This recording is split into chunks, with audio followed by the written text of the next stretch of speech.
How would you react if your husband showed up to your funeral with his mistress? Imagine a church packed with 200 grieving people, a polished mahogany casket holding a pregnant woman who died suspiciously.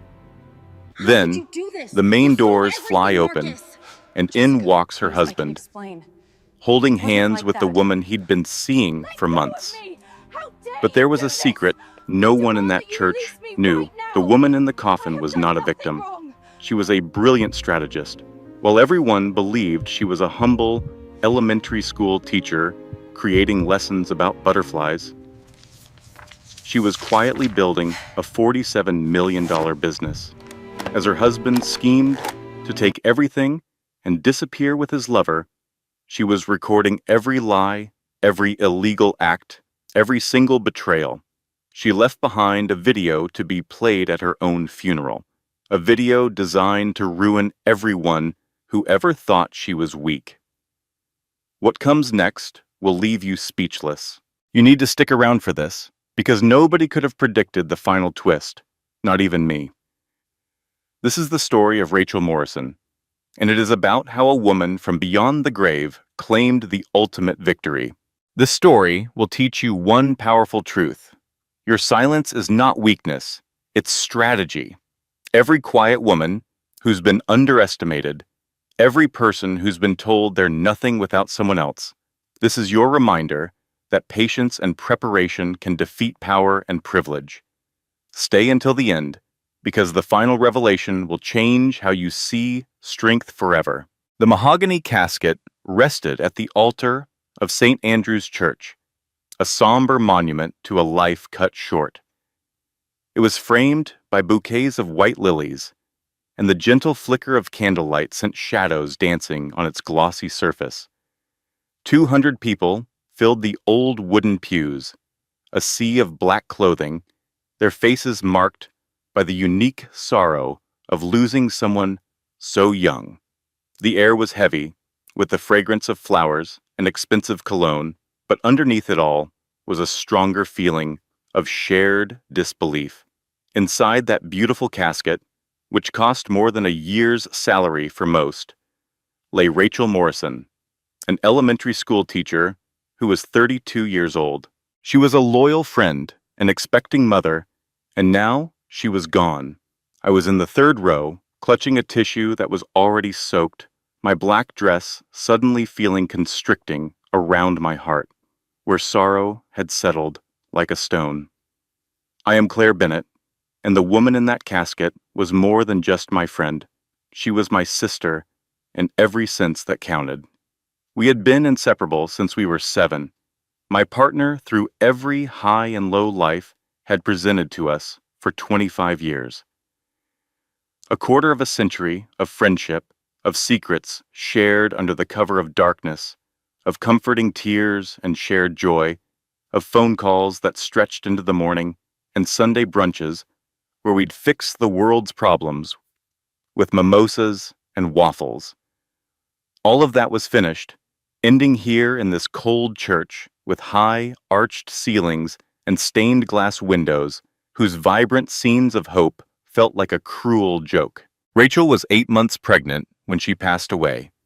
She was carrying a little girl she had already decided to name Hope. The baby miraculously survived, delivered via an emergency cesarean section just as her mother's life was slipping away.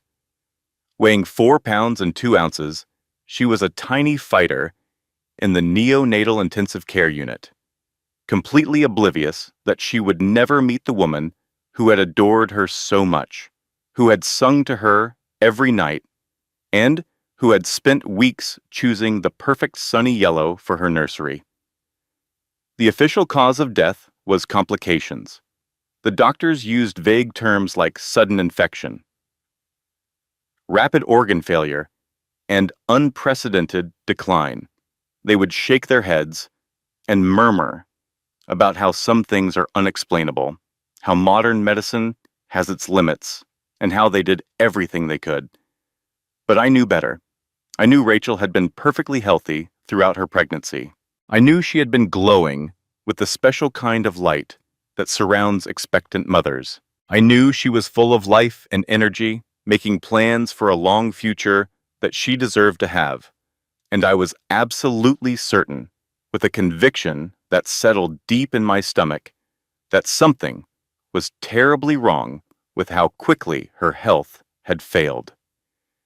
The priest was delivering his eulogy, his voice a soothing, practiced rhythm of scripture that flowed over the mourners.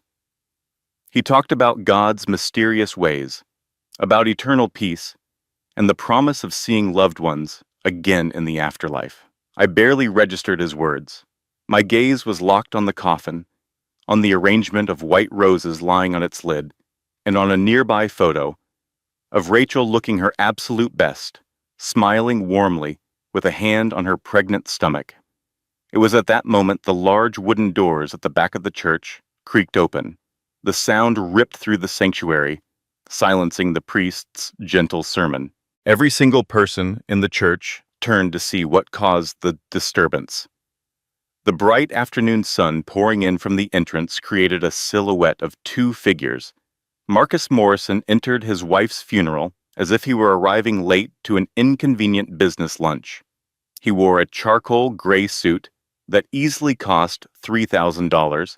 His dark hair was perfectly in place, and his expression showed the easy confidence of a man who had never been denied anything in his entire 35 years. He stood tall, walked with a deliberate pace, and wore a look that could almost seem sad if you didn't see the coldness in his eyes. But it wasn't Marcus who caused a collective gasp to sweep through the church. It was the woman on his arm. Jessica Crane walked into that service holding Marcus's hand as if she had every right to be there, as if she was the grieving widow and not the other woman, the mistress who had destroyed a home and slept with a married man while his wife was carrying his child. She was 28, with the kind of expensive blonde hair that takes all day at a salon to perfect. She was beautiful in that calculated way that suggests a personal trainer, a strict diet, and a skincare regimen that costs a fortune. Her black dress was a designer label, probably a Valentino, tailored to flaunt her physique while pretending to be modest enough for a funeral. Her high heels were Christian Louboutins with their signature red soles, and they made a sharp, clicking sound on the marble floor that felt utterly profane in the quiet, sacred space. As I watched her walk up the aisle with my best friend's husband, a feeling of pure ice spread through my veins.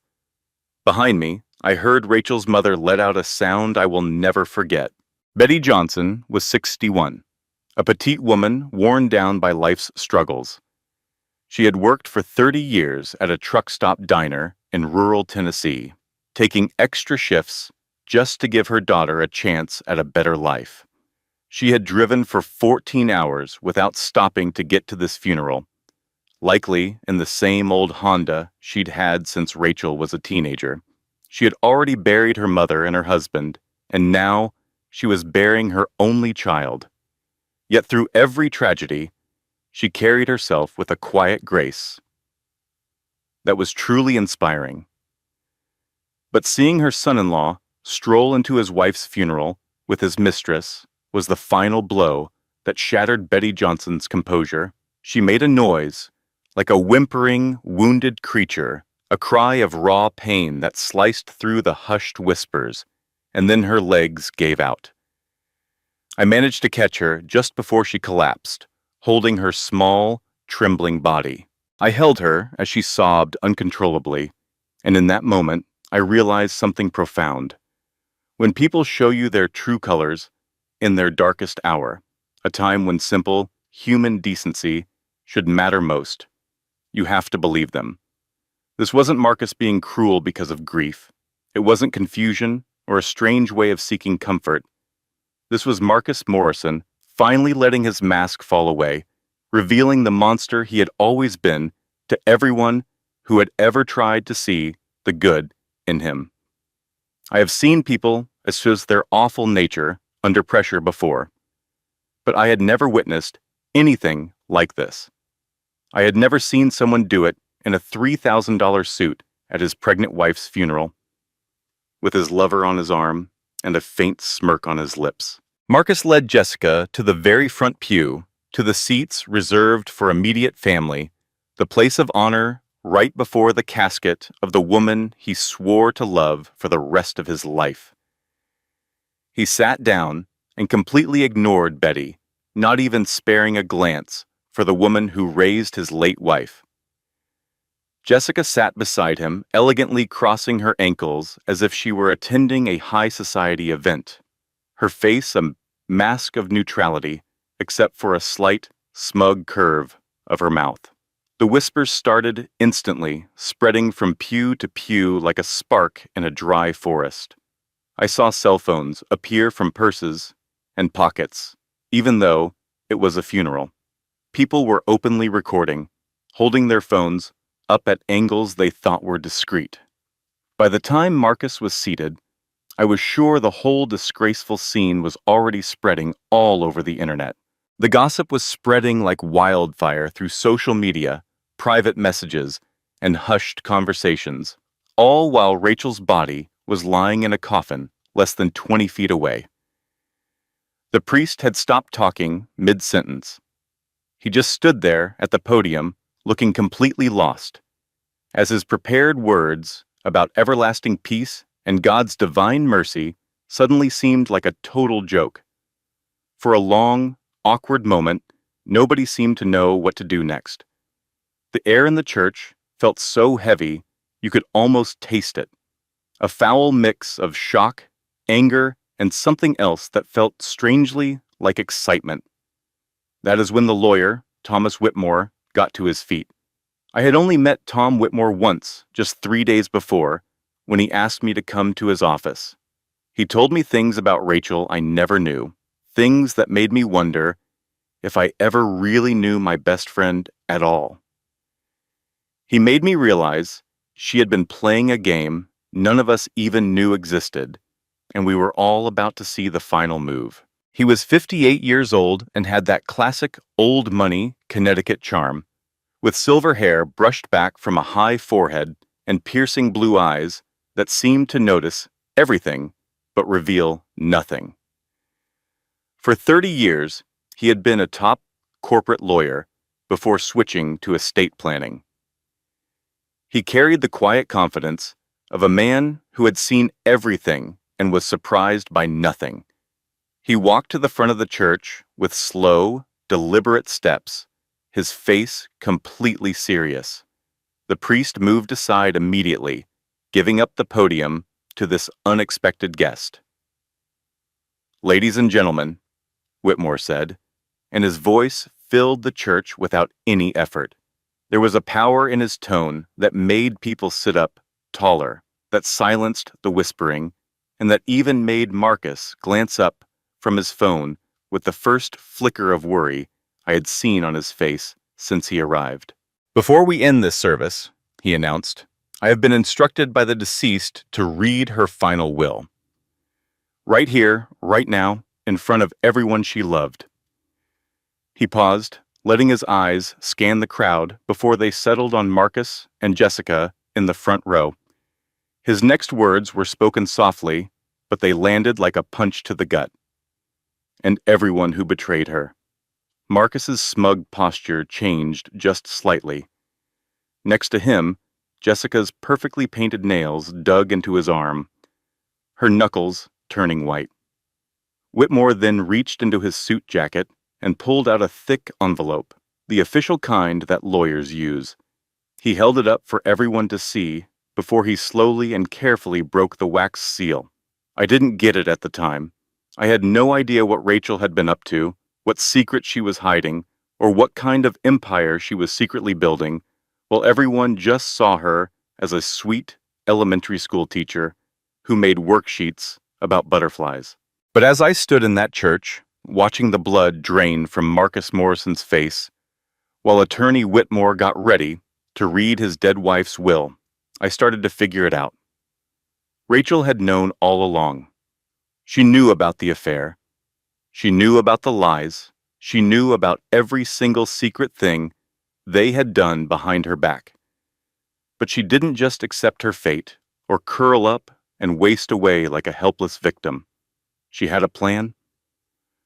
I watched Marcus squirm in his seat as 200 people stared at him with open disgust, and I thought about what none of them knew, what even I hadn't known until 3 days ago. Rachel had spent the last months of her life carefully building a trap, and every person who ever hurt her, every person who ever underestimated her, and every person who looked at her sweet face and saw weakness had just walked right into it. To understand how we got to this point, with my best friend in a coffin and her husband's mistress sitting in the family section, like she owned the place, I have to take you back before the cheating, before the secrets, and before the dark and careful plans. We have to go back to the beginning of a love story that was destined to end with both a tragedy and a victory. Rachel Ann Johnson was raised in a trailer park on the edge of a small town in rural Tennessee. It was the kind of place that's not on any maps, the kind of place people are always trying to leave. Her mother, Betty, pulled double shifts at a truck stop diner. She would come home at 3 a.m. smelling of burnt coffee and fried food, her feet aching and her back sore, but she always had a warm smile ready for her daughter. There was no father around. Betty never spoke about him, and Rachel knew better than to ask. But Rachel had a brilliant mind, a sharp and fiery intelligence that her teachers noticed right away. It made her stand out from the other kids in her underfunded school district. It made the guidance counselors just shake their heads in amazement and say things like, "That girl could do anything if she just got a real chance." Betty Johnson was going to make sure her daughter got that chance. She took on extra shifts whenever she could. She started cleaning houses for rich families on the other side of town. She saved every single dollar that wasn't for food or rent, stuffing cash into old coffee cans, under her mattress, and into a bank account that she never, ever touched. When Rachel turned 17, she earned a full scholarship to the University of Virginia. She burst into tears when she opened the letter. Betty cried too, standing right there in their small trailer, holding her daughter's future in her hands. All those years of sacrifice had finally paid off. Rachel showed up at college with just 2 suitcases, $300 in her pocket, and a fierce determination to succeed. She juggled 3 different jobs while she was at the university. She worked as a waitress at a diner near campus, serving privileged college kids who barely tipped and old-timers who treated her like she was invisible. She tutored students who were failing economics and business, subjects she had taught herself using library books and free online classes. On weekends, she cleaned dorm rooms, scrubbing toilets, and changing bed sheets for people who would never even bother to learn her name. Despite all of that, she kept a perfect 4.0 grade point average. She was on the dean's list every single semester. She graduated with honors and had earned the respect of every professor she ever had. It was there that she met Marcus Morrison.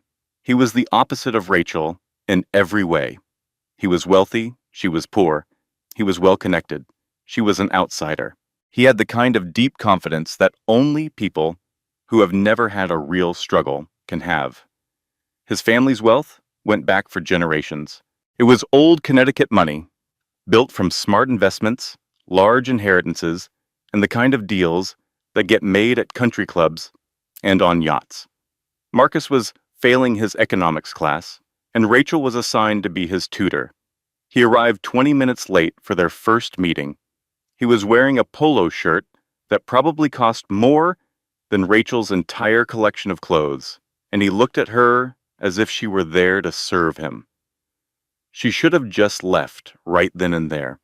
Looking back now, knowing the whole story, I can see all the red flags that Rachel either missed or simply chose to ignore. The casual arrogance, the way he acted like his time was more important than hers, the way he glanced at her laptop, her clothes, and her shoes. You could almost see him adding up her net worth in his head and deciding she wasn't good enough. But Marcus Morrison didn't get to where he was by being stupid. He knew how to read people. He saw something in Rachel that day. Maybe he was impressed by her intelligence, or maybe he was drawn to her beauty, a natural kind of pretty that didn't need expensive clothes or makeup to be noticed. Or perhaps it was something much darker. Maybe he saw a woman who had fought for everything her whole life and assumed she would be grateful for any little piece of attention he decided to give her. So he changed his approach. He started showing up on time for their sessions. He would bring her coffee, and he even remembered exactly how she liked it. He began asking about her life, her family, and what she hoped for in the future, and he seemed to listen with real interest. He pursued her with a passion. He would show up at the diner where she worked and order coffee he never drank just so he could watch her as she moved from table to table. He sent enormous bouquets of flowers to her small apartment, the kind that must have cost a fortune. He wrote her little notes that were surprisingly thoughtful for a man who had everything handed to him and never worked a day in his life. Rachel was hesitant at the beginning. She was not a fool. She understood they were from completely different social circles, and she was certain his family would never approve of the daughter of a waitress. She knew that storybook romances were just for kids, and that people who had to stress about rent did not get happy endings. But Marcus was persistent, he was charming, and he was incredibly skilled at telling her exactly what she wanted to hear. "I am not like them," he promised her one evening, after she finally confessed why she had been keeping him at a distance. "Those wealthy kids who act superior to everyone else, that is not me, Rachel. I love you for the person you are, not for where you came from. Your background means nothing to me." And she fell for it. Heaven help her, she actually believed him. They were married 5 years later at his family's exclusive country club in Greenwich, Connecticut. I served as her maid of honor, standing next to my dearest friend in a dress I had found on a sale rack and altered with my own 2 hands. I watched her face light up with a kind of happiness that made my own heart ache with joy for her. Did you know that Rachel made her own wedding dress? She came up with the design and sewed every stitch by hand over a period of 6 months. This was because Diana Moore Warrior Morrison, Marcus's mother, refused to spend a dime on a gown for someone she referred to as the help. "A girl from a trailer park does not wear Vera Wang," Diana had remarked, unaware that I was just around the corner and heard every single toxic word. No matter how you dress it up, trash is always just trash. I should have told Rachel what I heard. I have replayed that exact moment in my head a million times, questioning if things might have turned out differently if I had only spoken up and told her the truth.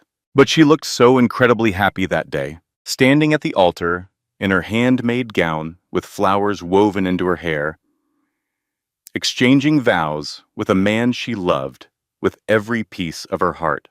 I just could not bring myself to ruin that for her. Perhaps that makes me a coward. Perhaps it makes me an accessory to all the misery that came after. I have had a long time to think about it, and I am still not sure what the right answer is. The wedding reception was a perfect mix of wonderful and awful. It was wonderful because Rachel was absolutely glowing. The location was breathtaking, and for a short while, it felt like love could truly overcome the vast divide between 2 people from different worlds. It was terrible because I saw Diana Morrison move through the room, spreading her poison to anyone who would listen, ensuring that everyone knew her true feelings about her new daughter-in-law. "Just give it 5 years," I overheard Diana tell a woman dripping with diamonds, her voice just loud enough for me to hear. "You can take the girl out of the trailer park, but you cannot take the trailer park out of the girl. The excitement will fade, and Marcus will go back to the values he was raised with." 5 years was Diana's guess. She was wrong by 3. The initial 2 years of their marriage seemed happy, at least from the outside. Rachel and Marcus settled into a gorgeous apartment on the Upper East Side of Manhattan. He began a career at a top-tier investment bank. She took a position teaching 3rd grade at a private city school, shaping young minds and coming home with delightful stories about her students that made her entire face light up. Then, Rachel found out about Marcus's gambling addiction. He had blown $50,000 at an Atlantic City casino. That was $50,000 in a single weekend, money they couldn't afford. It was money he had charged to their shared credit cards and secured with a loan in both of their names without her knowledge. He broke down in tears when she confronted him about it. They seemed like genuine tears, at least. He dropped to his knees in their living room, pleading for her to forgive him.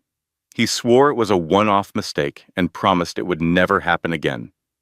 He said all the typical things people say when they are caught, feeling desperate and not quite ready to face their problems. Rachel used her entire inheritance to clear his debts. Her grandmother had spent 50 years working as a housekeeper, cleaning toilets and scrubbing floors for rich families who likely never even bothered to learn her name. When she passed away, she left Rachel $50,000. It was every single cent she had managed to save over a lifetime of difficult work. Rachel gave all of it to Marcus without a second thought, without any bitterness, because she was in love with him. She believed in their marriage and thought it was what a good wife was supposed to do. I told her she was out of her mind. We were at my apartment in Queens, drinking wine from coffee mugs, since I had recently broken all my actual wine glasses. I looked directly into her eyes and told her something I remember word for word. I said, "Girl, the only wager you should be making is on whether he will remember your anniversary. You should not be betting with your retirement savings, your grandmother's entire life's work, or your whole financial future." She just laughed and told me I was too much of a worrier. She insisted that Marcus had learned his lesson. She explained that every marriage goes through difficult periods, and this was just one of theirs. I truly wanted to believe she was right. I really did. It was around that time that Rachel started what she casually called a small hobby. She had developed some unique teaching materials for her own classroom, including lesson plans, worksheets, and activities that her students adored. A coworker suggested she should try selling them online through a platform for educators and later on a site called Etsy. "It is just for fun," Rachel explained, "a way to earn some extra cash, maybe for a vacation one day." Marcus was completely dismissive of the idea. He came home one afternoon while Rachel was on her laptop, creating a lesson plan about butterflies and their life cycles. He peered over her shoulder with a condescending smile that made my blood boil when Rachel described it to me later. "That is really cute, honey," he said. "You should stick to the teaching part and let me handle the business matters." Rachel just smiled, nodded, and continued with her work. But I knew my best friend. I thought I knew her better than anyone on the planet. And as she told me that story, I noticed a flicker in her eyes I had never seen before. It was not hurt feelings, disappointment, or even acceptance. It was something sharper, colder, and it almost looked like she was calculating something. Looking back on it now, I believe that was the exact moment when everything shifted. It was the moment the naive girl from Tennessee who believed in happy endings began to transform into someone completely different. She became someone patient, someone strategic, and someone dangerous. But I did not see it at the time. I could not see what was truly happening behind my best friend's sweet smile and gentle personality. I thought she was just coping with a bad situation. I figured she was adjusting to her new life. I believed she was doing what countless women have done for ages when they feel stuck in unhappy marriages with no obvious escape. I had absolutely no clue that she was in the process of building an empire. 6 months before the funeral, Rachel was 6 months pregnant and looked more stunning than I had ever seen her. Pregnancy agreed with her in a way that defied all the terrible stories other women share about swollen feet, morning sickness, and unpredictable skin. She was glowing, with a beautiful softness to her, and she constantly had one hand resting on her belly, as if she were protecting something incredibly precious. And, of course, she was. We arranged to have lunch on a Thursday in early spring at a small cafe in Brooklyn, the kind of place that sells expensive avocado toast that social media influencers pretend to enjoy. Rachel was already seated when I got there, at a table near the window, with the sunlight pouring over her face. She looked like a classic painting of a blissful mother-to-be. But something was not right. I noticed it as soon as I sat down. There was a certain tension around her eyes that her smile could not completely conceal, a tightness in her posture that suggested sleepless nights and hard choices. "Just tell me," I said, skipping the usual small talk. We were too close for that. Rachel took a long breath, then reached into her handbag and took out a credit card bill. "I discovered this last week," she said. "Look at the transactions, the third one from the bottom." I examined the statement. It showed a charge from a jewelry store, Tiffany & Company, for $4,300. "He bought me some jewelry," Rachel said, her tone completely flat. "The problem is, he never gave me any jewelry. There was no necklace, no earrings, no bracelet, nothing at all." "Maybe it is a surprise," I suggested, but even as the words left my mouth, I knew how unconvincing they sounded. "Perhaps he is holding on to it for a special day." Rachel just shook her head. "I have searched our closet, his dresser drawers, and his home office. There is no hidden jewelry box anywhere, no receipt for a future pickup. Absolutely nothing. So where did $4,000 worth of jewelry from Tiffany go?" Rachel's eyes met mine, and what I saw in them made my stomach clench. It was not shock, confusion, or even anger. It was acceptance. It was as if she had already figured out the answer and was simply waiting for the proof to confirm her suspicions. "That is what I have to find out," she declared. She did not confront Marcus immediately. As I would learn, that was not Rachel's way of handling things. She had spent too many years observing her mother handle tough situations with intelligence and planning. She had learned long ago that knowledge was the ultimate advantage, and that the person who reacts first is not necessarily the person who comes out on top. Instead, she hired a private detective. His name was Mike Callahan, a former New York Police Department detective who specialized in what he tactfully referred to as domestic investigations. Rachel paid him using the money from her online teaching materials business, which she mentioned was doing quite well. At that moment, I did not give that comment a second thought. Quite well could mean almost anything, like a couple of $100 a month, just enough to pay the investigator's fee without touching the joint bank accounts that Marcus watched like a hawk. I was about to find out what pretty well really meant. The photos arrived less than a week later. Rachel phoned me on a Wednesday night, her voice having that particular calm that told me she was holding herself together with every ounce of her strength. She asked if I could come to her place. Marcus had a late night at work, and she needed me to see something. I rode the train up to her apartment on the Upper East Side, the one I had always secretly admired for its beautiful high ceilings and elegant crown moldings. Rachel answered the door with swollen red eyes. Holding a manila envelope against her chest, as if it were filled with something lethal. It was. With shaking hands, she laid the pictures out on her dining room table. There was Marcus, with a blonde woman, their heads leaning in close at a restaurant in Tribeca. His hand was resting on top of hers on the clean white tablecloth. Then there was Marcus, with that same woman, walking into the lobby of a high-end hotel in Soho, their arms wrapped around one another.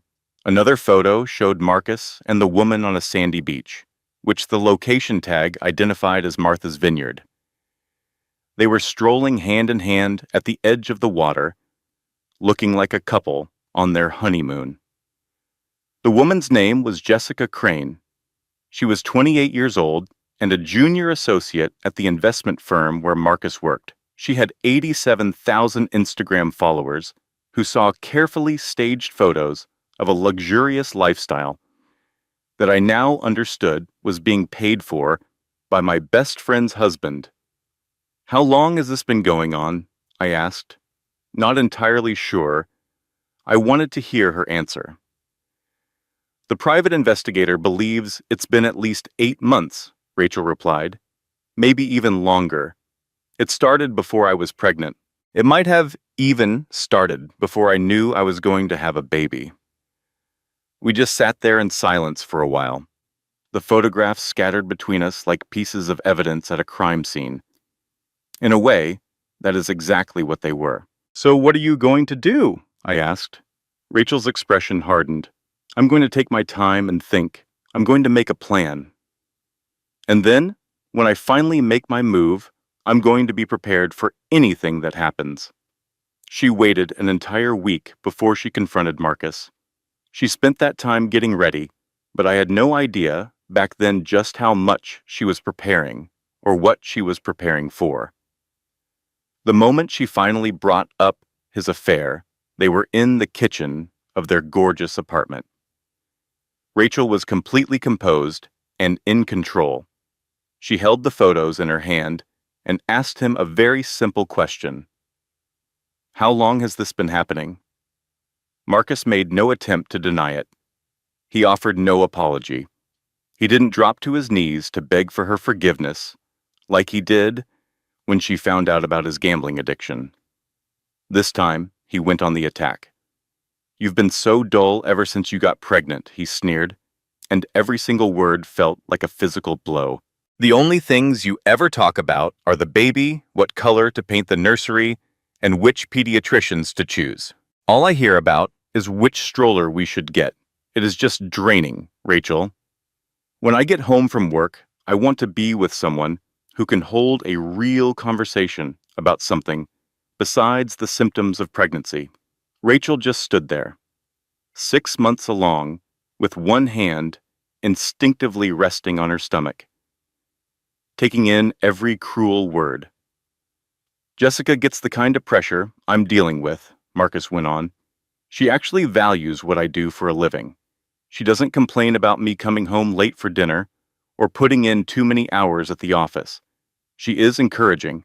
She is fun. She is everything you were before you turned into this incubator. An incubator."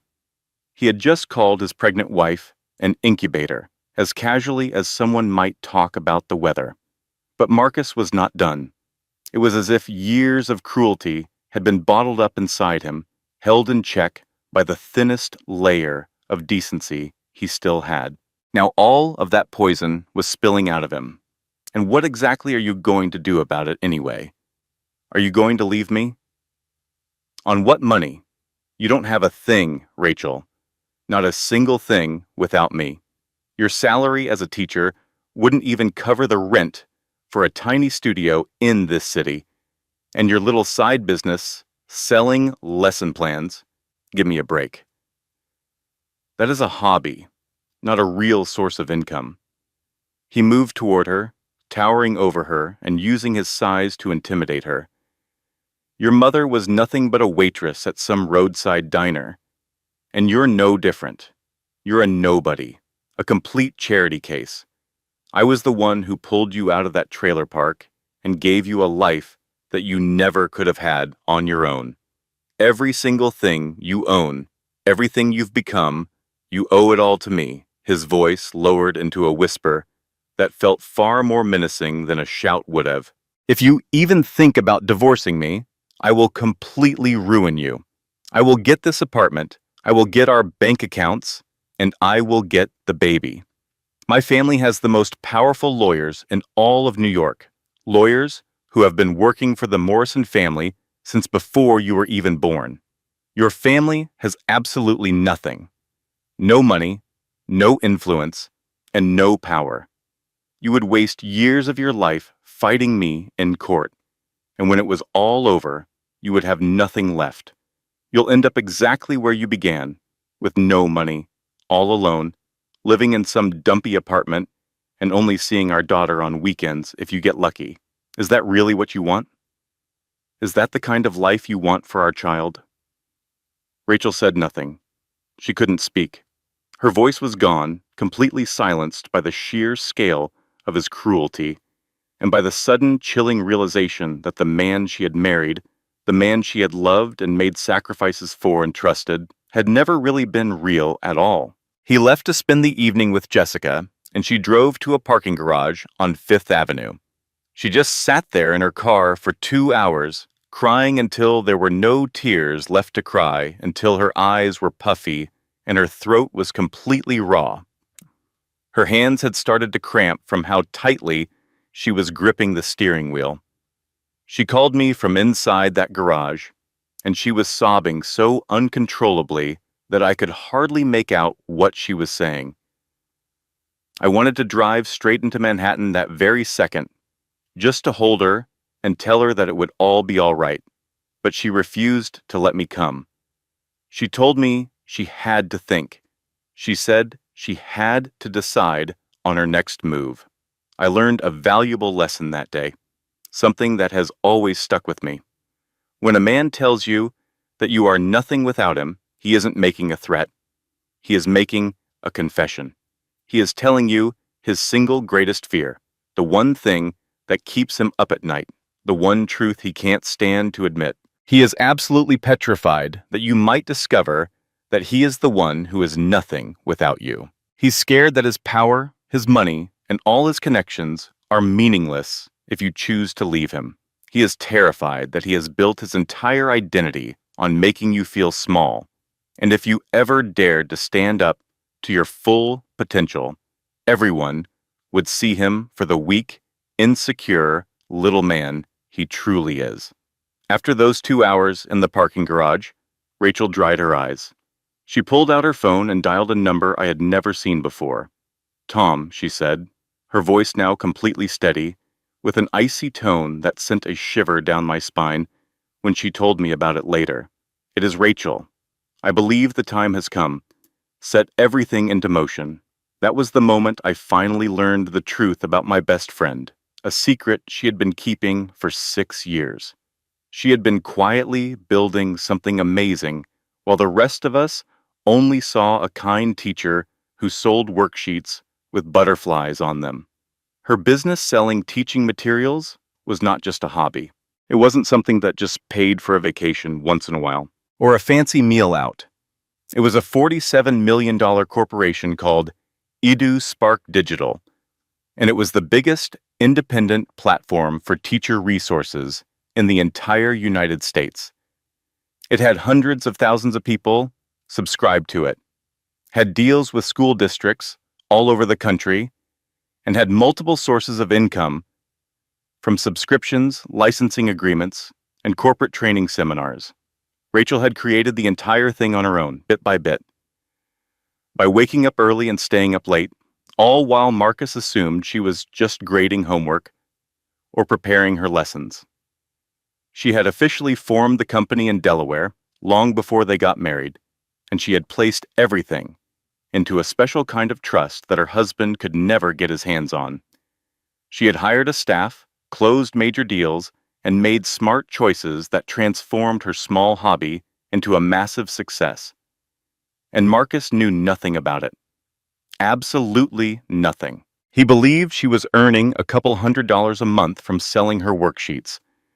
He believed she was completely dependent on him, He believed he was the one with all the power in their marriage. He was convinced he could bully her with threats of poverty and custody fights, certain that she had no other option but to do as he said. He was about to find out just how mistaken he was. 3 days after her argument with Marcus, Rachel had a meeting with her lawyer, Thomas Whitmore. They met at a little cafe in Brooklyn that she picked for one specific reason.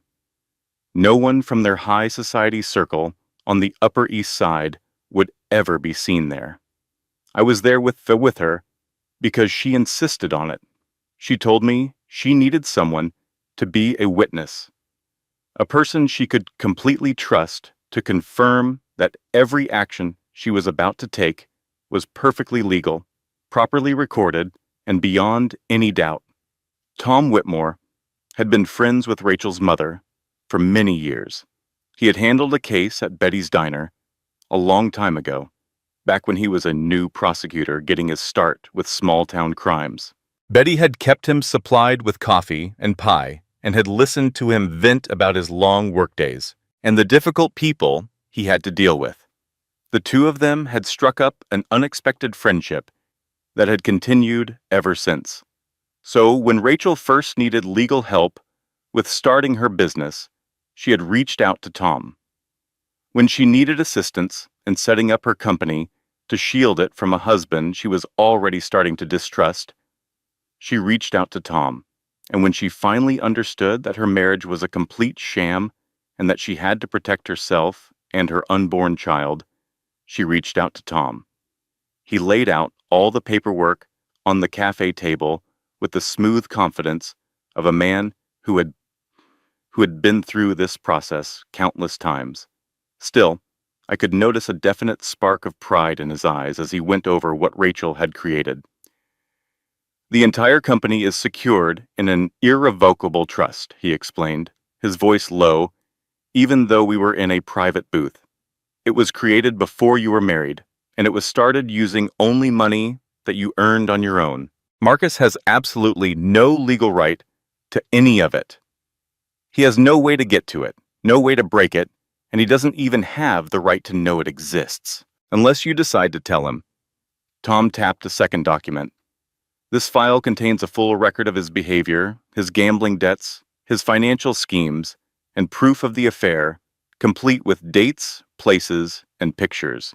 It details every single lie he told you, every promise he shattered, and every time he dipped into your joint accounts without you knowing or agreeing to it.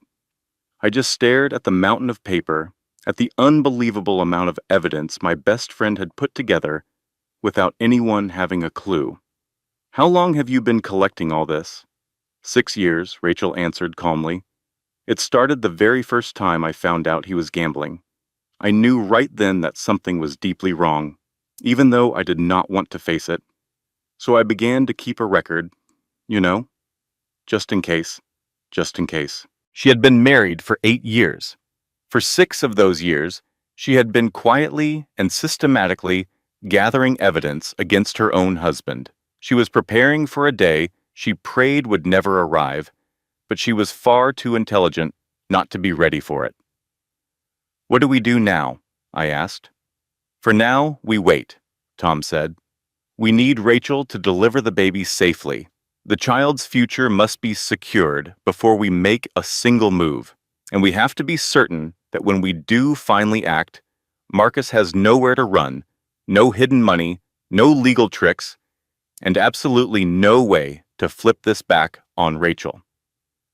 Rachel nodded, her hand resting protectively on her pregnant belly.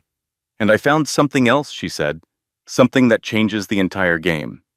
Then she told us about his plan for Costa Rica. Marcus was getting ready to drain their joint accounts right after the baby was born. He had already purchased plane tickets for himself and for Jessica. His plan was to grab every dollar he could and vanish to a country that does not extradite, leaving Rachel with a newborn baby and a crushing amount of debt. He has been moving money in small amounts for months, Rachel explained, just enough to not set off any bank alerts. The only reason I caught him is because I have been watching our finances like a hawk. A smile crossed her face, but it was not a sweet smile. It was the grin of a chess master who just saw her opponent walk straight into a checkmate. "He has no idea that I know," she said. "He does not have a clue that I have been 10 steps ahead of him for years. He thinks I am naive. He thinks I am weak. He thinks I am out of options. And that is going to be the biggest mistake of his life." I remember walking out of that cafe with my stomach in knots. I felt so proud of my friend, who had shown more courage and strategic genius than anyone I knew. But I was also terrified of the storm that was coming, of the war that was about to begin.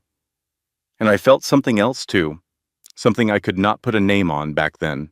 Maybe it was the shock of realizing that the woman I thought I knew, my sweet Rachel, the one who cried during sad commercials, adopted stray cats, and created lesson plans about butterflies, had been secretly building a $47 million empire while her husband believed she was just playing house. "Document everything," she told me as we walked toward the subway.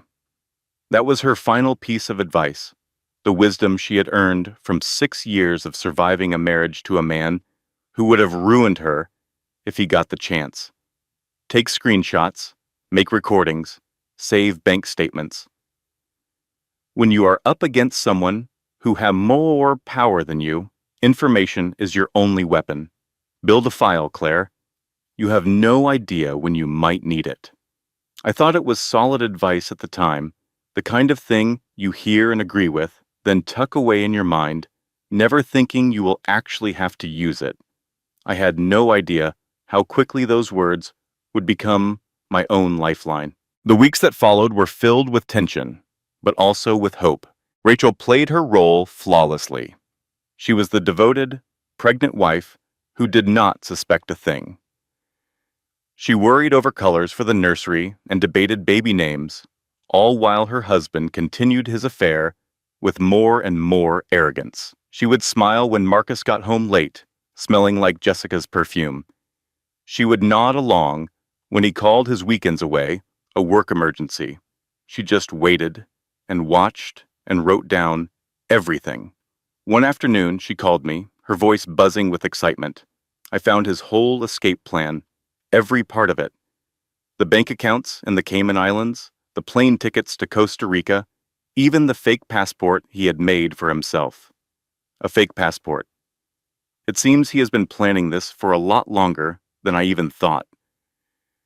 He has an entire second identity created, all set to go the second things get messy here. She let out a laugh, and it was the sound of pure victory. He has no clue that I have copies of every single thing.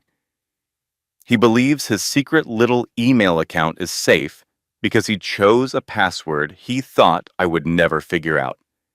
He does not know I put a keylogger on his laptop 3 years ago. "Oh my God, Rachel." "I know," she said, sounding almost giddy with triumph. "I know it sounds extreme, but you have to get it, Claire. I have lived with this man for 8 years. I know exactly what he is capable of doing, and I knew from the very start that if things ever went south, I would need to have my own insurance policy." "What are you going to do with it all?" I asked. "Nothing for now. I am going to wait until Hope is born. I will wait until she is safe and healthy and legally protected. And then I am going to burn his entire world to the ground." It was the first time she had ever told me the baby's name. Hope. She was naming her little girl Hope. And in that moment, no matter what, I truly believed that everything was going to be all right. I thought Rachel had planned for every possibility, that she was going to come out on top. I should have known better. I should have remembered that life never follows a script, that even the most perfect plans can fall apart when faced with something nobody could have seen coming. But I did not know what was on the horizon. None of us did. 3 terrible things happened in just 2 weeks, one right after the other, like a line of dominoes set up by a cruel twist of fate. Each one was a disaster by itself, but together, they almost destroyed everything Rachel had spent years building. The first disaster hit without any warning. Rachel was at Jefferson Elementary School. She was standing in front of a room full of parents for a normal conference about their children's reading skills. She was right in the middle of explaining how much one struggling student had improved when she felt a sudden, sharp pain shoot through her belly. It was followed by a rush of warmth down her legs. She glanced down and saw blood pooling on the floor. The next few hours were a complete blur of ambulance sirens, hospital hallways, and doctors talking in serious, urgent voices. They had to perform an emergency cesarean section at only 32 weeks. The baby was coming far too early. The placenta had detached from the uterus. They had to operate that instant, or they would lose them both. Hope Morrison was born at 4:15 in the afternoon on a rainy Thursday in September.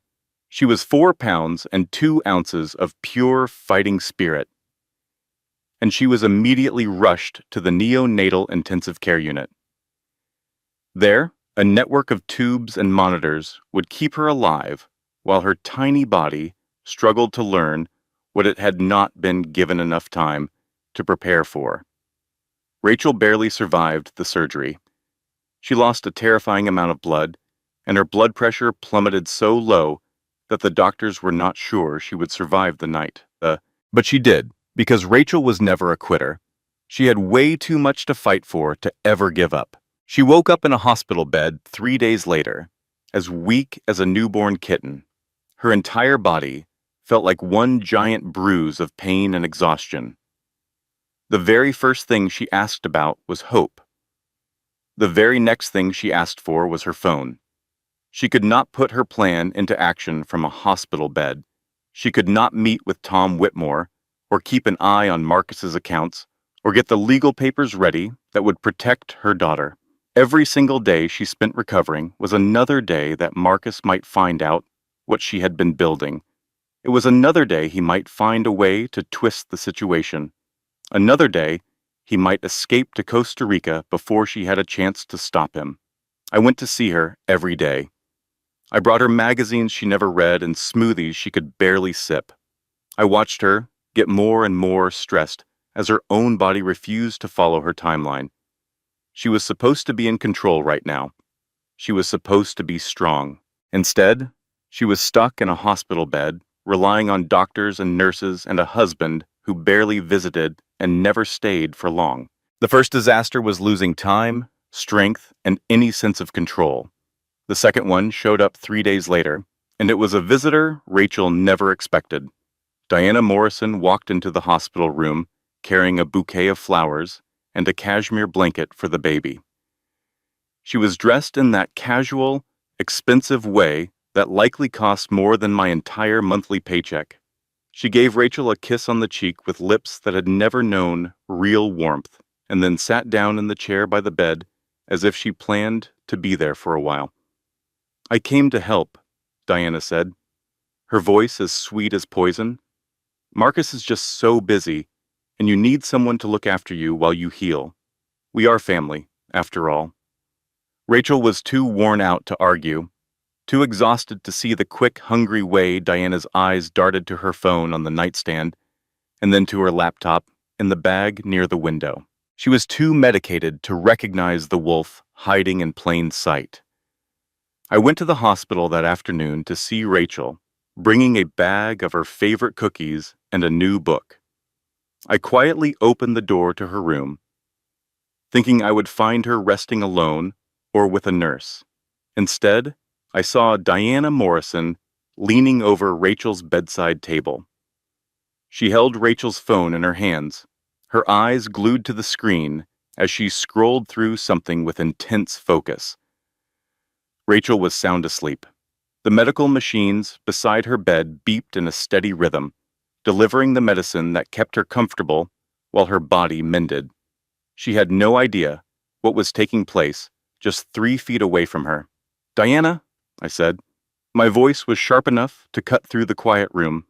She snapped her head up, and for a split second, I saw something unguarded in her eyes, a look of pure victory, like a hunter who had finally trapped its quarry.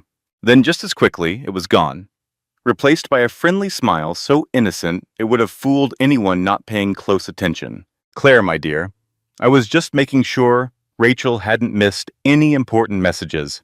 You know how she gets about that little business of hers. Diana placed the phone back on the table and calmly gathered her belongings. I have to get going, but I will be back tomorrow. Please make sure she rests. She glided out of the room as if she had done nothing wrong at all, leaving behind the faint smell of expensive perfume and a cold, heavy feeling in my stomach that told me something awful had just occurred. The second Diana was out the door, I snatched Rachel's phone. I didn't know her passcode, but the lock screen showed the recently used apps, email, notes, and documents, all opened within the past hour. I gently woke Rachel and explained what I had seen. As I spoke, the color drained from her face. Her hands shook when she took the phone from me and looked at her history, confirming every app Diana had opened. There were emails about her divorce, text messages to Tom Whitmore, and documents that mentioned Edu Spark and its $47 million value. She knows, Rachel whispered, her voice trembling. She knows everything. That night, Diana called Marcus. We only figured out what she said to him later, when all the terrible pieces started to fit together. She told him about Rachel's secret company, about the divorce she was planning, and about the evidence Rachel had been collecting against him. She told him every single thing. The next morning, Marcus Morrison arrived at the hospital like a hurricane hitting the coast. He burst into Rachel's room just as she was attempting to breastfeed Hope for the first time. Her body was still weak, her mind was still hazy from the pain medicine. The baby wasn't latching, and Rachel had started to cry out of pure frustration. And then her husband was there, standing over her bed, his eyes filled with rage. "You think you can just leave me?" His voice was a low, venomous hiss, quiet enough not to alert the nurses in the hallway, but sharp enough to wound. "You think your little website for teachers is going to scare me? I know all about it now, Rachel. My mother told me everything." He leaned in closer, so close she could smell the coffee on his breath. "I will ruin you in court. I will take Hope. My mother will testify that you are mentally unstable, that the pregnancy messed with your head, that you are an unfit mother. You will never see your daughter again." Hospital security escorted him out 10 minutes later after a nurse heard Rachel sobbing and came to check on her. But the harm was already done. All of her careful plans, all of her hard work to ensure a quiet victory were destroyed by her mother-in-law's spying and her husband's fury. She cried for hours after he was gone. She just held Hope and cried until she had no tears left. She cried until her eyes were swollen shut and her voice was gone, until the monitors next to her bed began to sound an alarm. That was the second disaster, the loss of her secrets, her advantage, her element of surprise. The third catastrophe was the worst one of all. In the days that followed, Rachel's health took a terrifying turn. The doctors said it was an infection, but they seemed confused by how aggressive it was. They gave her powerful antibiotics, but nothing seemed to work. Her fever shot up, and her organs began to show signs of distress. Her recovery, which should have been a straight path forward, went into a full reverse. I started to notice something strange during Diana's visits. She came every single day, acting deeply concerned and bringing a special herbal tea from Connecticut that she claimed would speed up Rachel's healing.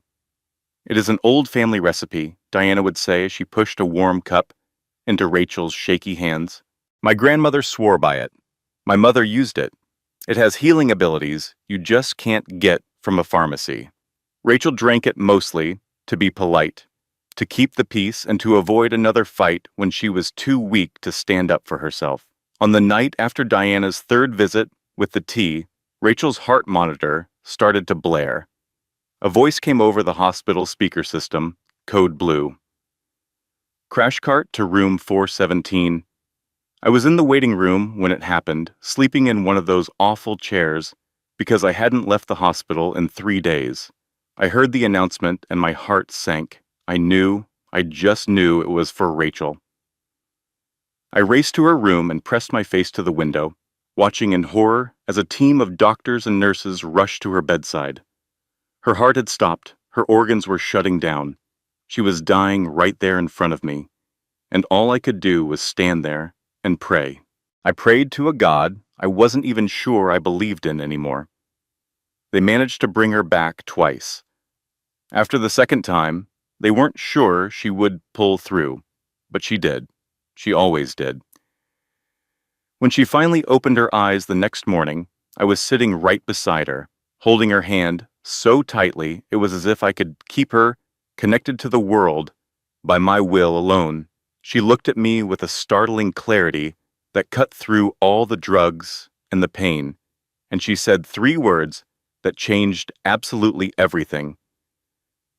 Diana is poisoning me. Rachel, I began, ready to brush it off as paranoia or the fever talking, as anything but the truth my own gut was screaming. I saved the cup. Rachel's voice was faint but firm. The last cup of tea she gave me. It is in the drawer of the bedside table.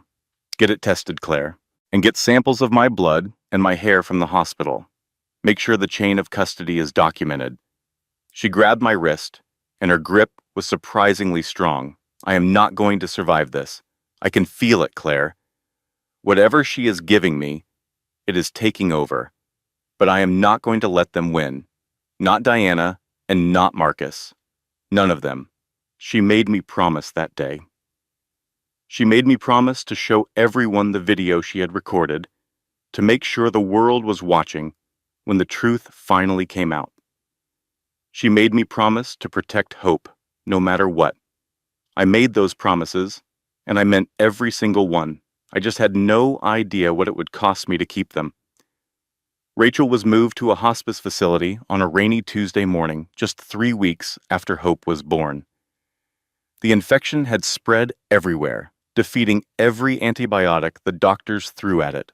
Her organs were failing in slow motion, shutting down one by one, like someone turning off the lights in a house after a party is over. The doctors were completely stumped and frustrated. A healthy 32-year-old woman should not get sick this fast, they kept saying. There has to be something we are not seeing. But I knew exactly what they were missing. I had already sent the teacup to a private lab for analysis, paying for it with money from a secret account Rachel had set up for emergencies. It would take time to get the results back, time that Rachel no longer had, but I knew deep down what the report would say. Diana Morrison had been poisoning her own daughter-in-law, slowly and carefully, with the kind of patience that suggested she had been planning this for a very long time. Detective Sarah Brennan found me in the hospital cafeteria the day before Rachel was moved to hospice. She was a tough-looking woman, 45 years old, with 20 years on the police force. She had the kind of tired face and sharp eyes that come from seeing the worst of people and still finding a way to get up in the morning. I knew her mother, Brennan said, as she sat down across from me with a cup of coffee that looked like it had been burning on the pot all day. Betty Johnson worked a case at her diner years ago, back when I was a rookie cop who still thought she could save the entire world. She was the sweetest woman I had ever met. Her daughter was too, from what I can recall. The detective took a sip of the awful coffee and looked me straight in the eye. Something about this is not right. Healthy new mothers do not just fall apart like this. The medical team here is baffled, and that usually means they are not looking for something because they are afraid of what they might find. What are you trying to say? I am saying that I am looking into this. quietly and off the record for now, at least until I have something solid to go on. But if you know anything at all that could explain why a perfectly healthy young woman is dying in that hospital bed upstairs, this is your moment to tell me. I explained everything about the teacup, Diana's frequent visits with her herbal tea, and Rachel's certainty that her mother-in-law was poisoning her. Brennan listened intently, her expression turning more severe with every word I spoke. "Get me the lab report," she commanded when I was done, "and any other documentation Rachel kept. If this is what I suspect, we will need every single piece of evidence we can find." Rachel spent her final days in a hospice room that had a window looking out onto a garden she was too frail to walk in. The late afternoon sun poured through the glass, casting a golden glow on everything.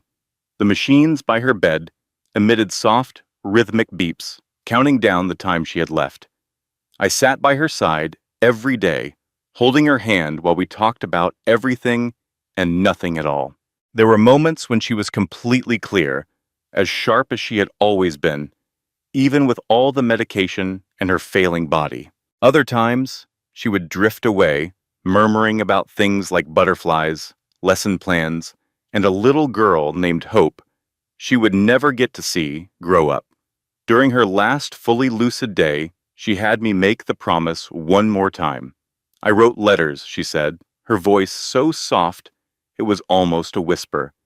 I wrote them for Hope, one for every birthday until she turns 18, for her first day of school, her first heartbreak, her graduation, and even her wedding day. Tears streamed down my face. "Rachel," I began, but she gripped my hand with a strength that surprised me. "Let me finish. I wrote letters for every moment, everything I am going to miss, all the things I wanted to say to her. My words will be there for her, even when I can't be." She drew a shaky breath, and I wrote other letters, too, for Marcus, for Jessica, and for Diana. A very different kind of letter. The type of letter they won't be able to just brush aside, deny, or act like they never received. A faint smile touched her lips then. It was weak and filled with sadness, but it was also fierce. The Rachel I knew. They think I'm dying powerless and broken. They believe they have won, that they have gotten away with it all.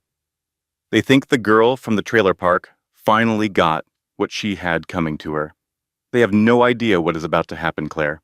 Absolutely no idea. I spent 6 years building a $47 million empire, while my husband assumed I was just making worksheets about butterflies and the life cycle of frogs. I beat him in every aspect of our lives, and he never even realized we were competing. If that does not make me good wife material, I do not know what does. She let out a soft laugh that turned into a cough, her entire body trembling from the effort. "Promise me you will show them the video.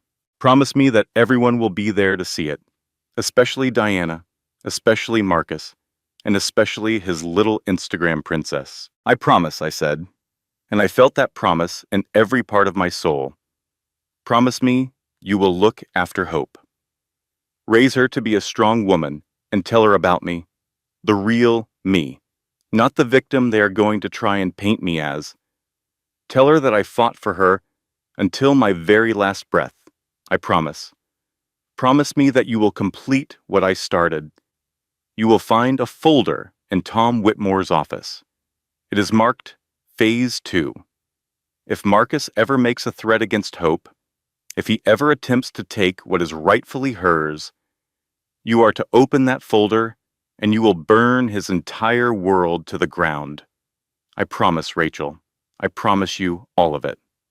She passed away at 3:47 in the morning, on a cold Tuesday in October. I was the only person with her, holding her hand as the monitors went silent and the room became still. Nurses came in and out.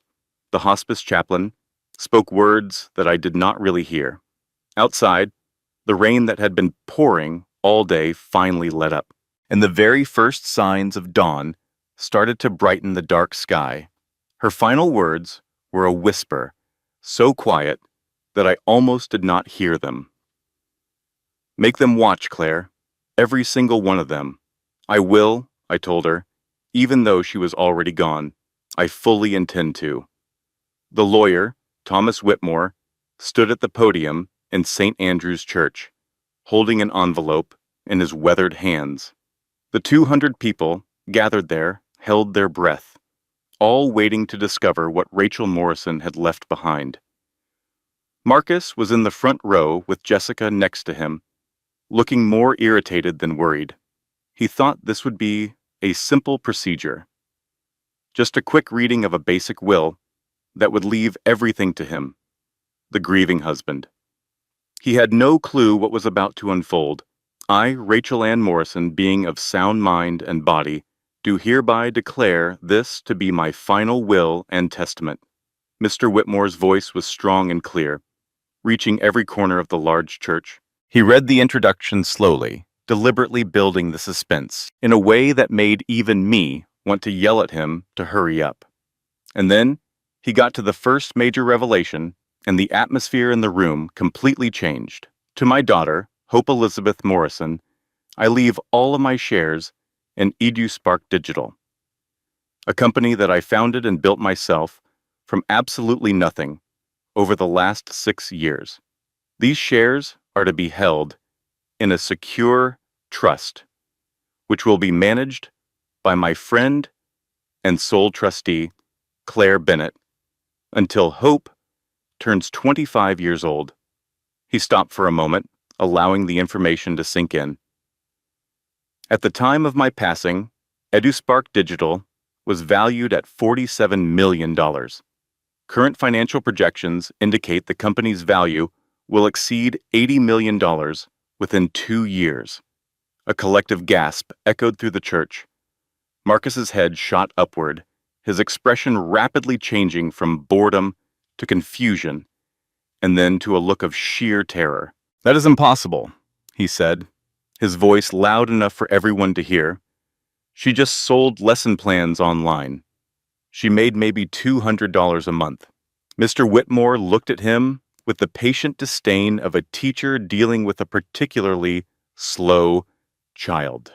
Mrs. Morrison was the sole owner and chief executive officer of EduSpark Digital, which is the largest independent platform for teacher resources in the United States. The company was founded before your marriage and was legally structured within a trust that ensured it remained completely separate from any marital assets. You were not aware of its existence simply because Mrs. Morrison chose not to tell you. Diana Morrison jumped to her feet. "This is fraud.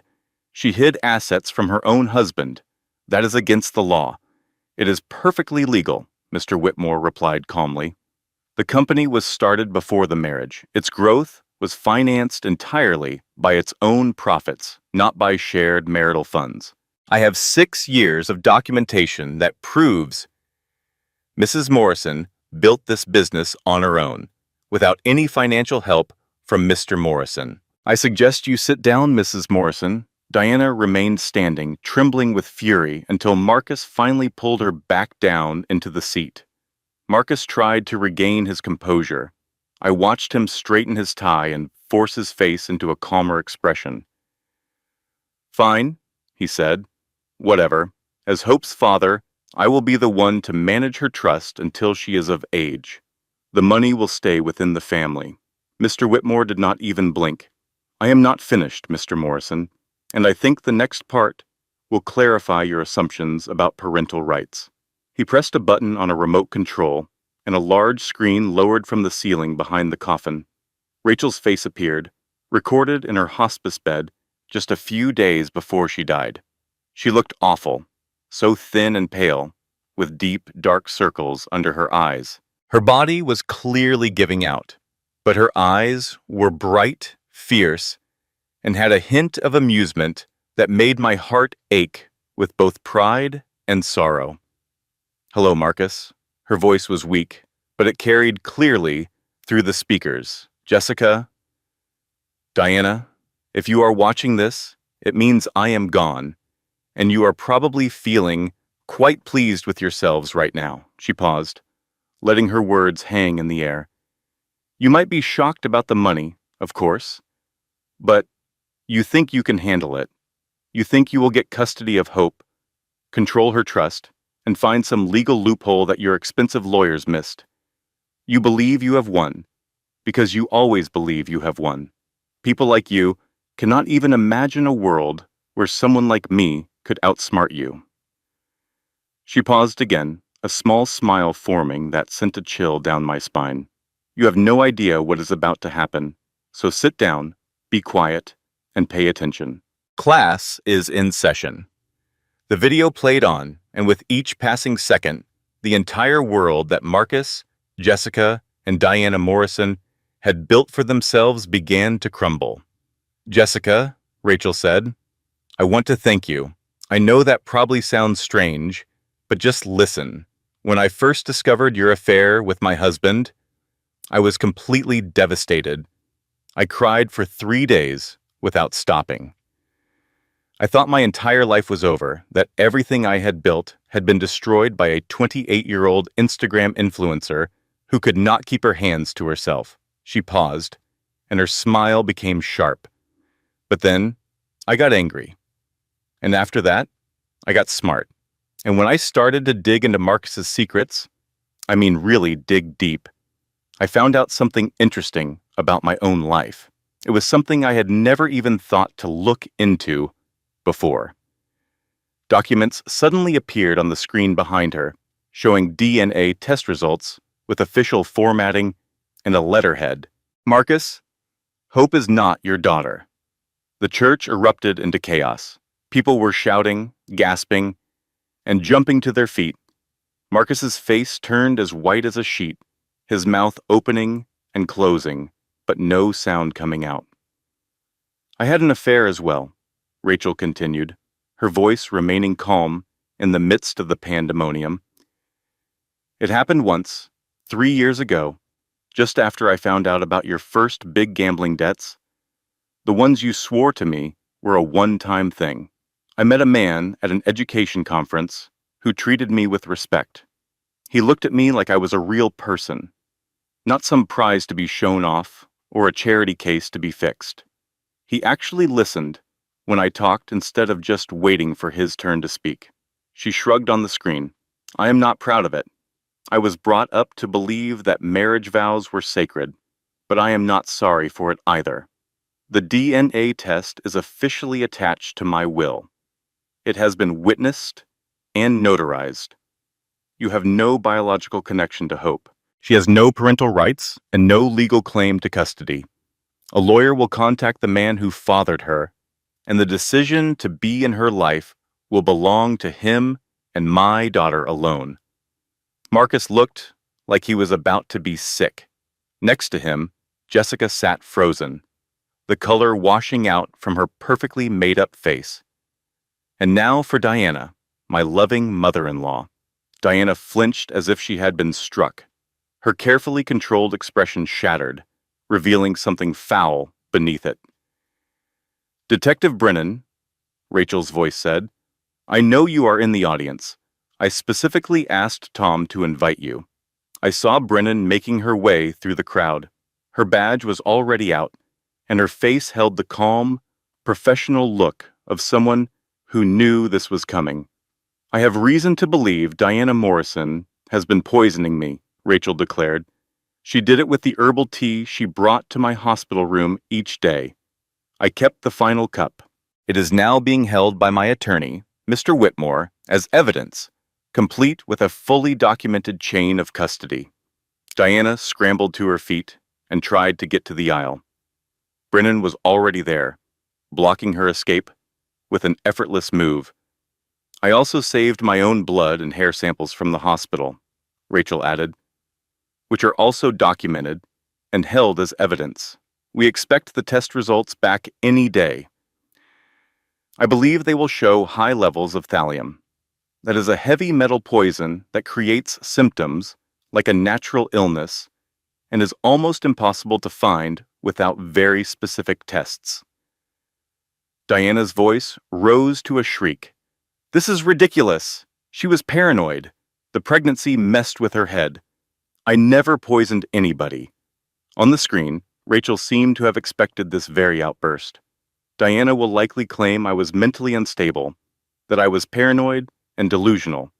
But I was a straight A student and a National Merit Scholar. I created a $47 million company when everyone around me thought I was just making butterfly crafts. Does that sound like a person who has lost touch with reality? The third bombshell landed with the force of a physical blow. Marcus, let's discuss your job, particularly the $2.3 million in gambling debts you owe to some very dangerous people in Atlantic City. We should also talk about the money you have been stealing from Morrison and Associates to pay for it. A series of documents filled the screen.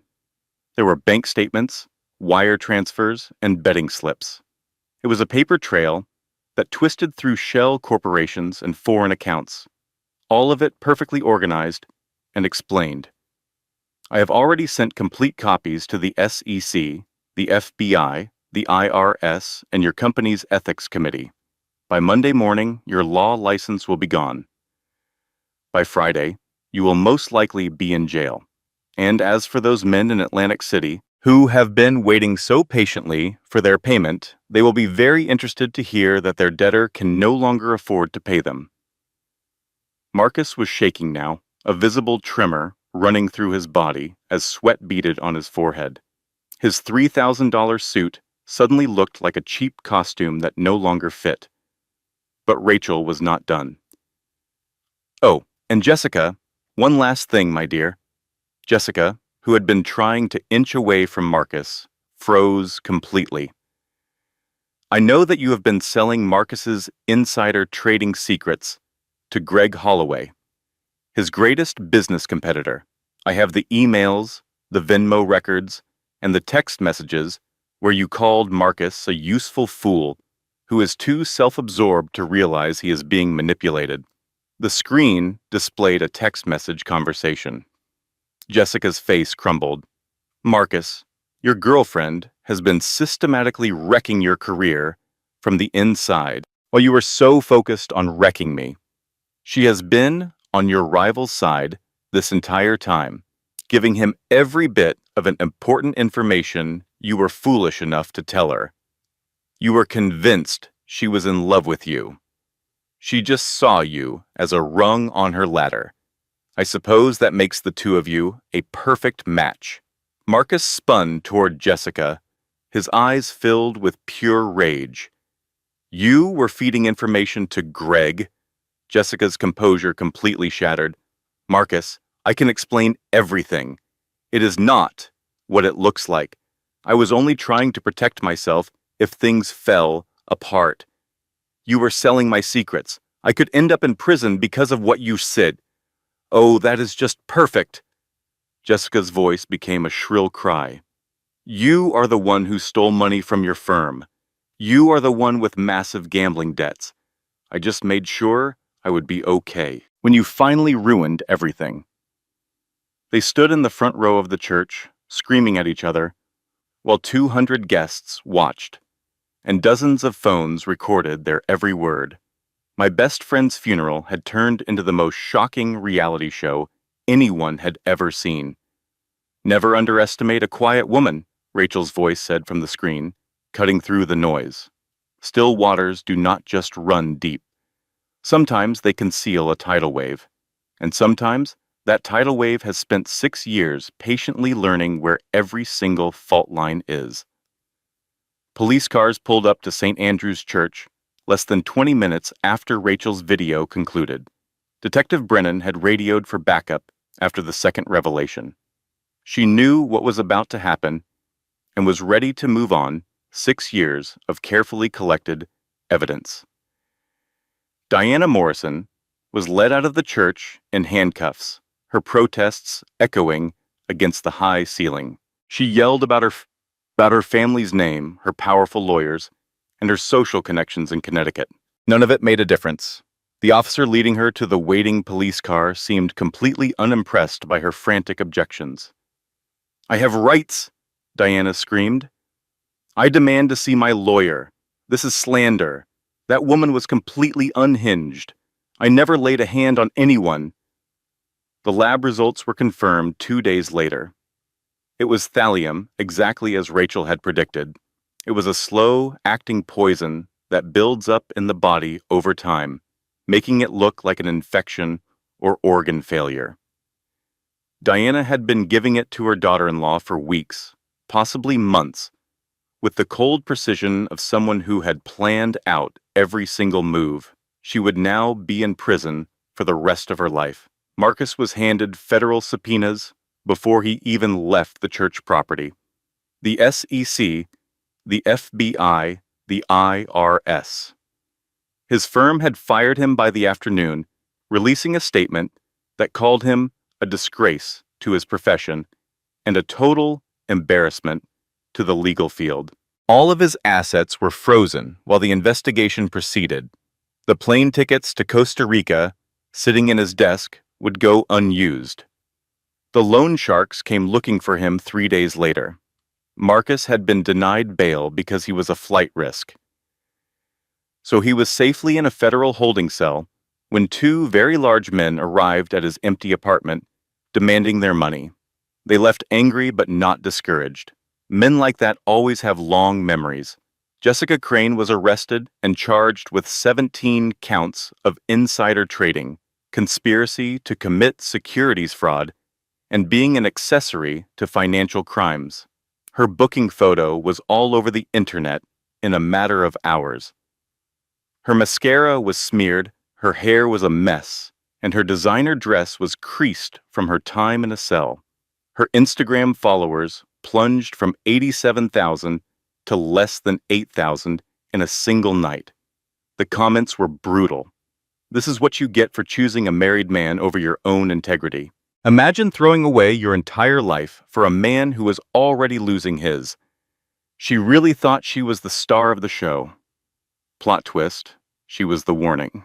I witnessed the entire collapse from a distance, feeling a bizarre mix of victory and sorrow. Rachel had won her battle. She had outsmarted every person who had ever looked down on her, and she did it all after she was gone. But she was still gone, and no amount of revenge could ever change that. 2 weeks after the service, Greg Holloway reached out to me through Mr. Whitmore.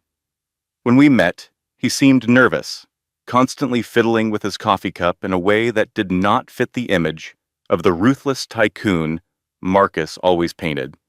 He was 40 years old, successful, and dressed in a style that suggested wealth without being flashy, but his eyes were what really stood out to me.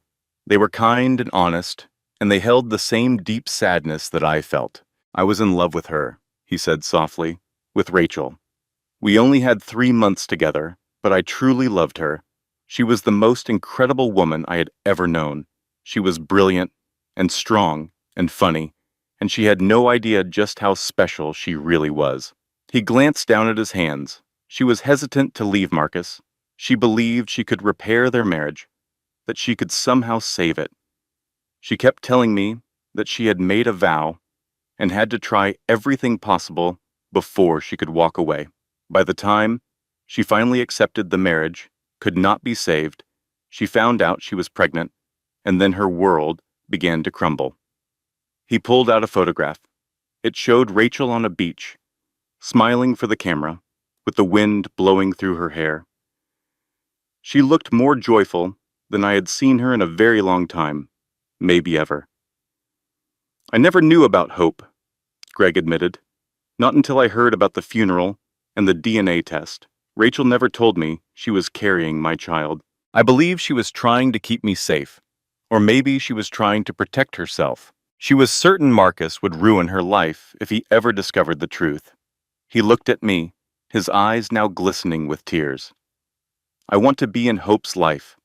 I want to help raise her and provide her with everything Rachel would have wanted for her. This is not about the money or the inheritance or anything like that. It is because she is my daughter, and loving her is the only way I have left to keep loving her mother. I looked at him from across the table, this man that Rachel had chosen, even for a short and secret time. I could see what she must have seen in him. There was a kindness and an honesty, a realness in a world that was full of men like Marcus Morrison. Hope is going to need a father, I finally said. She will need someone who is going to love her for who she is, not for what she might represent. Are you able to be that person for her? Yes, he answered, with no hesitation at all. I can. I will. I give you my word, Claire. I made a promise to Rachel. Over the next few weeks, Greg and I worked out a custody plan. We agreed to share custody, with me serving as Hope's legal guardian and Greg being officially recognized as her biological father. He set up trust funds and a college savings plan, providing everything a child could ever possibly need. But he did more than just that. He was there every single day, without exception, figuring out how to change diapers, mix bottles, and sing the lullabies that sent Hope right to sleep. He was present because he chose to be, not out of any obligation. It was in those moments that I finally let myself think that everything might just turn out okay. A year went by, the seasons turned, the leaves fell and grew back, and life kept moving forward, even when grief made each step feel like an impossible task. I passed the bar exam on my very first attempt. I was now a licensed attorney, with Rachel as my inspiration and a newfound sense of purpose driving me. The trust provided me with a salary for being Hope's guardian. It was enough that I no longer had to stress about the rent. I could finally begin building the kind of future Rachel would have wanted for us. Hope was doing great. She was a happy, healthy 1-year-old who had her mother's eyes and her father's relaxed, joyful smile. She found humor in everything, was curious about everything, and lived with a simple joy that served as a constant reminder of why Rachel fought so fiercely to protect her. My own daughter, Lily, who was now 9, had taken on the role of Hope's official big sister. She would read her bedtime stories, help out during bath time, and tell anyone who would listen that her baby sister was the smartest and most beautiful baby in the whole world. Greg had relocated to New York to be near us. He found an apartment 2 floors above me in the same building, which was close enough for him to be a daily presence in Hope's life without disrupting the unusual little family we were creating.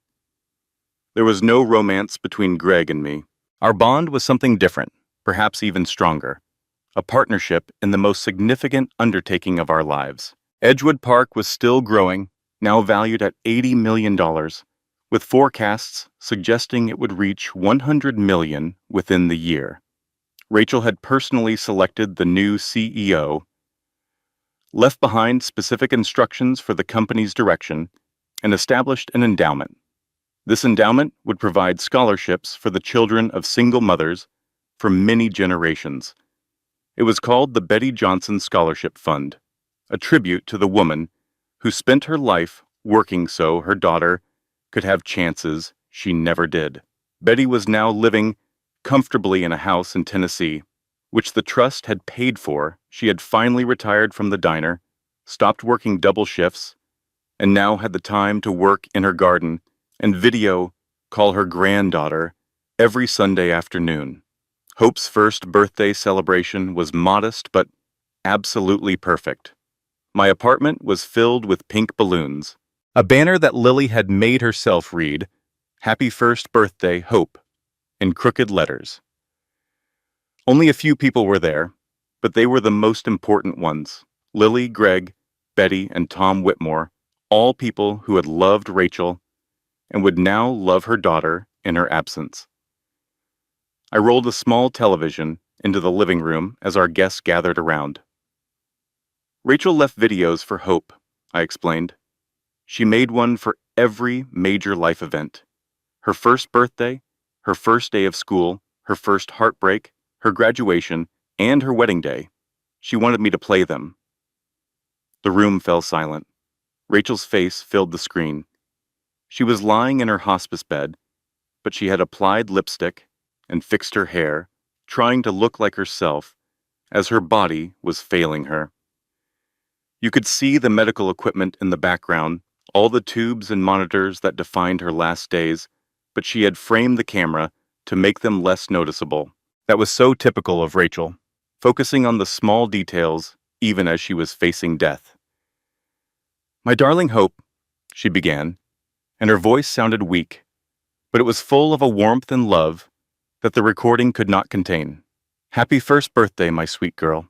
If you are seeing this, it means I am not there to hold you, to cover your cheeks with kisses, or to watch you smear cake all over yourself and giggle at the mess." She offered a smile, and in that instant she looked almost healthy, almost like the Rachel I had known for 25 years. "I am just so sorry that I couldn't stay. I fought with everything I had, Hope, more than I have ever fought for anything. But there are some fights you just can't win, at least not in the way you hope to. Sometimes being a fighter means knowing when it is time to let go, and trusting that the people you love will continue what you started."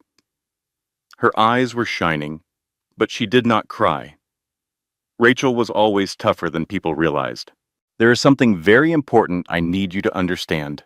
Not everything I ever accomplished, everything that truly mattered, I did it all for you.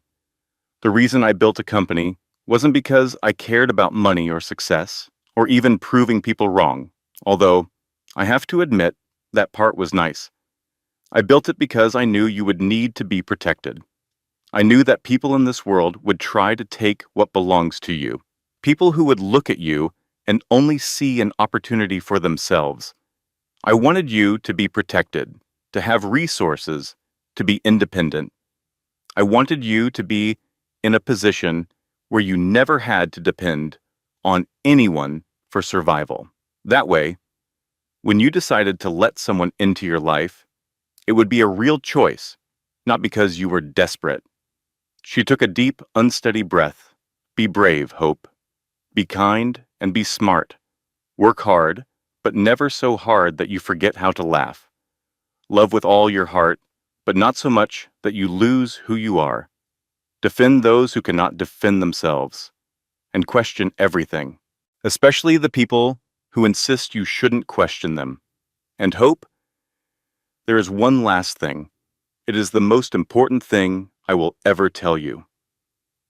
She looked right into the camera, as if she was looking straight at us, across the screen, across time, and through death itself. Never, ever allow anyone to convince you that you are nothing without them. You are everything. You are my entire world. You are Rachel Morrison's daughter. That means you have a strength inside you that nobody, not even you, understands yet. I will love you forever, no matter what happens or how far apart we may be. Happy birthday, my love."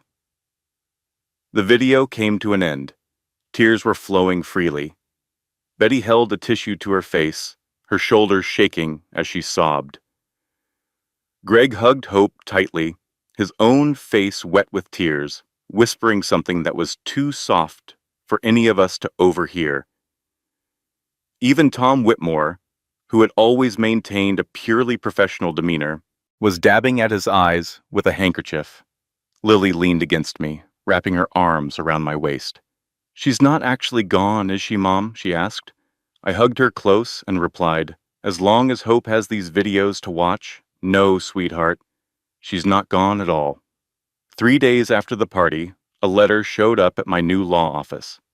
There was no return address, but the postmark was from the federal prison where Marcus was waiting for his trial. My hands were steady as I opened it. Nothing he could say could possibly hurt me or Rachel. He couldn't touch the new life we had built from the ruins of his betrayal. The letter was short. "Claire, this isn't over. My legal team is examining the DNA results.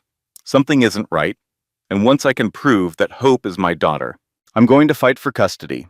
I'm going to take the trust. I am going to take back everything that Rachel took from me. I'll see you in court. Marcus. I should have felt a wave of fear. A year before, a letter like that would have thrown me into a complete panic.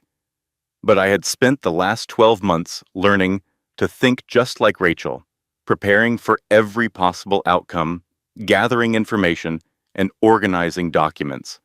I was ready for this moment. I reached for my phone. Tom, it's Claire. He sent a letter. Yes, he's threatening a custody battle. I know. Rachel was prepared for this. I opened a drawer in my desk. Inside was a thick file that I had never touched before. On the cover, in Rachel's neat script, it said, Phase 2, open only if he threatens Hope. I broke the seal and started to read. It was filled with documents, pictures, audio recordings, and a USB drive simply labeled insurance. There was also a handwritten letter from my best friend, written in the last weeks of her life. Claire, if you're reading this, it means Marcus is still causing trouble. Some men just don't know when to quit. You can knock them down, but they just get back up and start swinging again. It's not because they think they can win, but because fighting is the only way they know how to live. Phase 1 involved the funeral, the public exposure, his arrest, and the complete humiliation. I was hoping that would be enough. I hoped he would just disappear and leave Hope alone.